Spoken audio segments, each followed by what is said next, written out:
Hi everyone, I'm Dr.Animaction. As the Patreon poll for this week's alternating video put the choice of topic in my hands, I decided to do my first new Randimated Thoughts video since the channel relaunch. These are a little different than the videos in most of my current ongoing series, but I hope you'll give them a chance. What these Randimated Thoughts videos are, really, is the self-indulgent opportunity for me to just talk about my own observations and thoughts about various topics as they relate to all things animated and animation adjacent. If you've watched either of my previous Randimated Thoughts videos from way back at my first aborted attempt at YouTube, then you'll have a bit of an idea of what you're in for here. If you haven't, well, you should. They're pretty okay. Anyway, don't expect anything in this series to be heavily researched or present a bunch of information about specific shows or anything. These videos are just my own thoughts as a fan with a wandering mind and a long career as a professional analyst coloring my perceptions. Also, I'm not just going to focus on the 80s with these anymore, although I am mostly still focusing on action. I'm happy to have you here joining me as I ramble on for a few minutes and look forward to hearing your thoughts on the topic in the comments. Oh yeah, and like and subscribe if you love all things animated and yada yada. Now, let's talk about some of my thoughts on how the number of characters influences cartoon storytelling.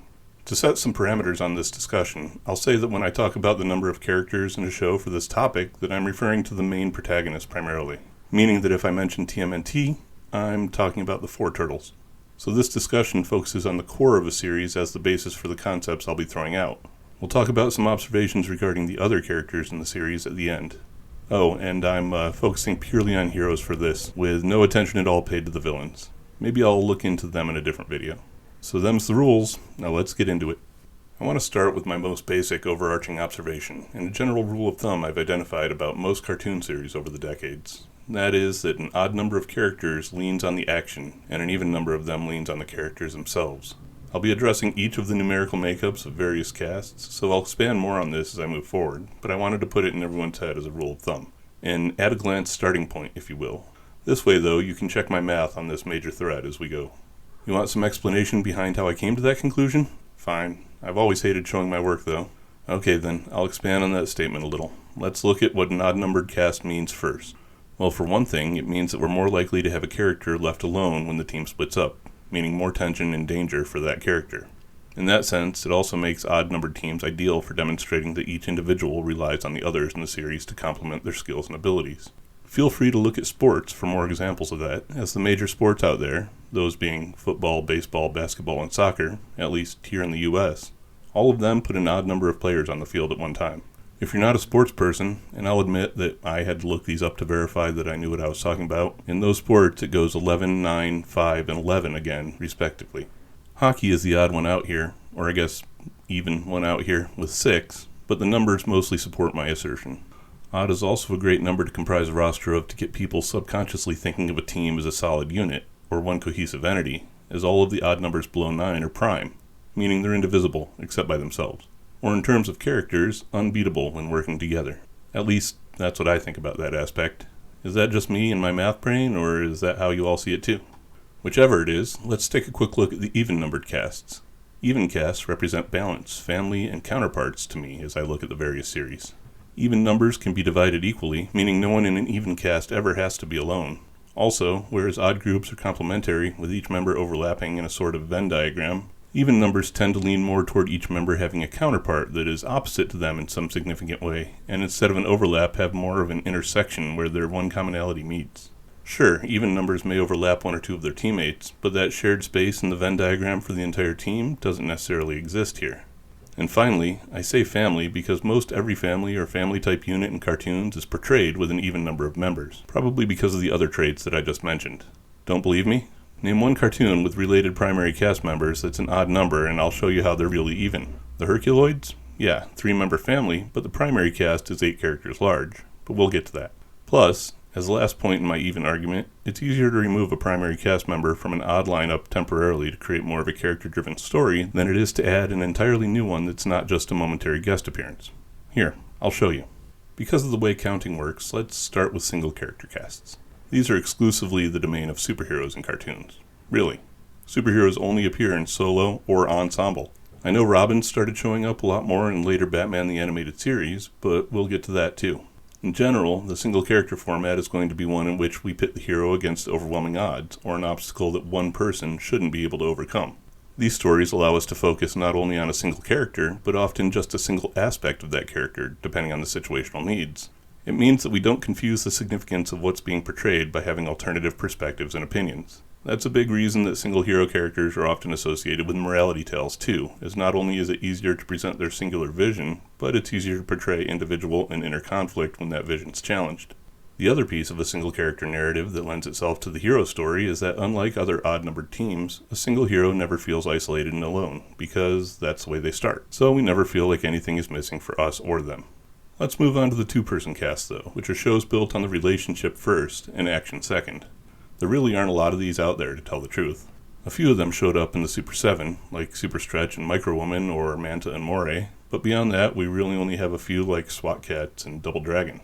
What's more common than having a show that fits this structure is to have a two-person story within the broader scope of a show in general. We see this with things like the Wonder Twins, Brock and Angel from the Tiger Sharks, or the Thunderkins. These pairs are often part of a B-plot that allows for more human drama within the context of the show's primary action. Most every cartoon out there used the two-character structure for their most dramatic or introspective episodes, even when they had larger casts, because a pair is good as a story device.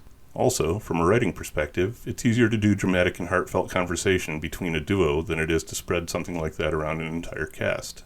It's also a pretty essential number for a cast if you want to represent duality, as usually each of the characters in a duo will represent complementary opposites of some kind, like the whole yin and yang concept. If we add one, we get to the largest makeup, for most US shows at least, with 3. This is seriously everywhere, from the true 3-member cast like the Centurions, and we'll talk about Crystal later, and all of the Hanna-Barbera teams like the Impossibles, the Galaxy Trio, and Teen Force, to shows that often focus on 3 characters as the main story drivers, like the GoBots, sorry they keep coming up this week, with Leader 1, Turbo, and Scooter, or something like Rambo and the Force of Freedom, which usually focuses primarily on Rambo, but he's always supported by Turbo, no, a different one, and Cat. We can also see the 3-character B-plot used by various larger cast stories as well, like Gargoyles, with Lexington, Broadway, and Brooklyn. It's no surprise that we have so many trios though, as 3 is the magic number. Just ask Schoolhouse Rocks and Blind Melon. Yeah, it is! It's a great way to represent nature, with sea, earth, and sky.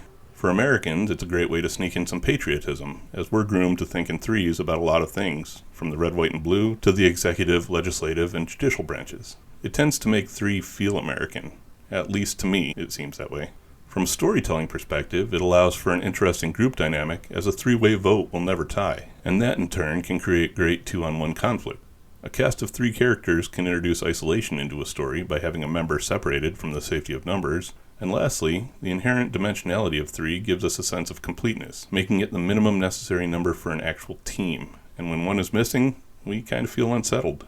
4, in almost all animation, is the ideal number for both real and surrogate families. Look no further than the Flintstones, with Fred, Barney, Wilma, and Betty originally being an extended family type unit. We'll talk about Pebbles and Bam Bam shortly. Or the Jetsons, with George, Jane, Judy, and Elroy. Yeah, not Astro. We'll talk about pets shortly too. In the action realm, we can look to shows like TMNT and Street Sharks, both of which have primary casts of 4 brothers. Or we can go to the extreme and look at a show like Defenders of the Earth, which is made up of 4 pairs of 2-person families, with the children and fathers from each pair also making a sort of surrogate family unit within themselves as well. The best way to describe the 4-person family dynamic, though, is that the characters are all so similar at their core, but with character aspects that create different dichotomies between any 2 of them. TMNT is a great place to see this, as the turtles are all so very similar in a lot of ways, yet each represent something completely different, and each the opposite of one of the others in some way or another. Looking at them in terms of the most natural instances of 4 at our disposal, Leo is winter with his often calm serenity, Raphael is spring with its chaotic storms, Mike is the lazy days of summer, and Donatello is the impending change of fall. In their characterizations, though, each has 3 significant traits that oppose one of the significant traits of another. Leo values tradition, as opposed to Don's love of modernity. He's committed to duty and doing what needs to be done in the face of Mike's commitment to experiencing things, and he acts with intent rather than Raph's constant emotional responses. Speaking of Raph, he's a force of destruction that contrasts Donnie's need to create, and filled with an urgency that's nothing like Mikey's go-with-the-flow attitude. And lastly, if we look at Don and Mike next to each other, Don's very much the planner, with Mike being the spontaneous doer. Overall, 4 is the best number for character interplay within the story, and is the minimum number for many different permutations of interactions. but 4 doesn't show up nearly as often as 5, which is second only to the 3-man teams in American cartoons, and probably even more expansive than 3 in Japan. 5's a great number for a team though, so that's not surprising. It's really the minimum number for an action team to have a clear leader, which you can easily identify in any of the several examples like Spiral Zone, Power Rangers, Silverhawks, Voltron, etc. That's probably because 5 is the number that's usually associated with a body, as in arms, legs, and head. Voltron even so much as says that in every episode of the series. Form feet and legs, form arms and body, and all form the head. It's also a numerically pleasing number for most of us, as counting by 5s feels normal, and it's an easily identifiable midpoint. 0.5 is half, which gives a sense of evenness within an odd number. But 5 is definitely the most physical number for us with the aforementioned body association and the 5 senses, 5 fingers, 5 toes on each limb. Most Americans even measure 5 foot something. 5 is when Americans stop being babies and enter kindergarten. I could keep going, but that's not even touching on any of the Chinese or Buddhist uses of the number 5, like the elements we see at Captain Planet, or the 5 rings, the 5 primary colors, the 5 flavors. It's one of the most significant numbers in many cultures, so it's not surprising it appears in so many places in cartoons. For the most part, anything over 5 becomes an ensemble, and characters are broken out into smaller groups based on the needs of the story. One notable difference for fans of action is the Bionic 6. But that honestly uses the standard family 4 and adds a pair that serve as either a calming or a disruptive influence. In the case of that show, it was Jack and Helen serving as the calming influence for the kids. In the Flintstones, it was Pebbles and Bam Bam being introduced as the disruptive influence. Anytime you see a family of more than 4, it fits this structure instead. The ensemble cast, though, almost always focus on a small subset of whatever team you're looking at and cast them into one of the categories I've already gone through. Seriously, how often do you see more than 5 G.I. Joes deployed on a single mission, or more than 5 agents selected by the mask computer? In the rare event it happens, I can almost guarantee that the one odd one out is going to be there as some kind of a story device instead of a character. There are also the rare instances where we may get a team of 7, like the Visionaries, but that's usually so that the team can be broken up into smaller pieces that use one or more of the preceding structures across multiple stories, and 7 is kind of a small enough number to manage all at once. Speaking of story devices, I'm sure several of you are wondering about other main characters like April in TMNT or the previously mentioned Crystal in Centurions. Well, ally characters are almost always nothing but story devices or ways to change the configuration of the roster momentarily. So like in stories where the Turtles are interfacing with April, it turns into more of an action dynamic than the 4 Turtles as a family dynamic. Alternatively, in episodes where the Centurions are interfacing more directly with Crystal, it gets more of a family dynamic.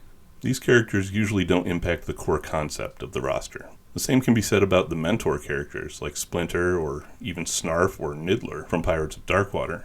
These characters most often become comic relief or deus ex machinas or even just exposition delivery units. Sidekicks and animal companions fall into that same category, just being there to trigger a story event of some kind usually. The exception being when animal companions are actual characters, like in Scooby-Doo, or in something like the Herculoids, where the creatures actually bring the full cast up to 8, making it an even number. So there you go. You can add that as a general rule as well. The larger the main cast, the more variety we get in the storytelling, and the larger the supporting cast, the more likely the main characters are to have their agency taken away from episode to episode. But like I said in the beginning of the video, these are just my thoughts and observation. I could very well be completely wrong about every single one of them. If you made it to this point, I truly appreciate it. I really enjoy the conversations we have in the comments section for most videos, so I hope maybe this one inspires some of those as well. Check back later this week for the next entry in the animated 90s, and look forward to a new Patreon poll later today. Thanks for watching, everyone. Stay tuned and stay tuned, as in cartoons. Later.